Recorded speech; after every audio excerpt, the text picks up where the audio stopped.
मतदानाचा हक्क बजावलेले अशोक चव्हाण बोलतायत, थेट जाऊया। फैसला लिया है और उम्मीद है सब ठीक हो जाए।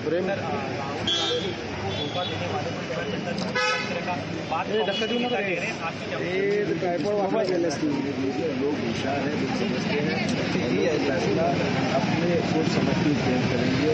किसी कहने से कुछ नहीं होता है, लोगों को क्या चाहिए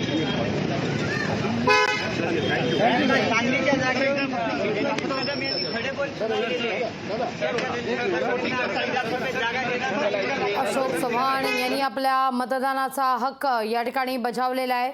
यानंतर पत्रकारांशी देखील अशोक चव्हाण यांनी संवाद साधलेला आहे। नांदेडमधून अशोक चव्हाण यांनी मतदानाचा हक्क बजावला आहे।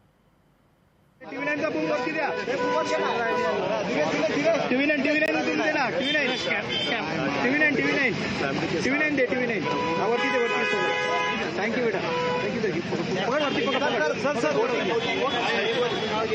याच्यानंतर आम्ही ही नेत्यांची कुचंबना दिसते आहे।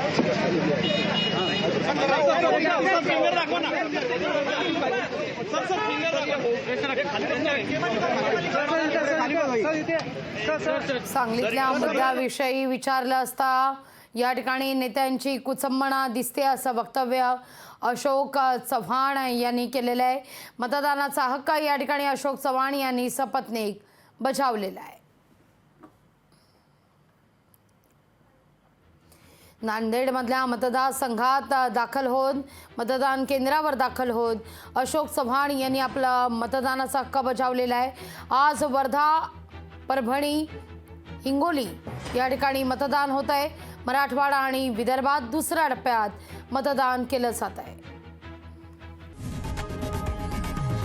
लोकशाही मराठी ऐका, पहा, जागरूक रहा।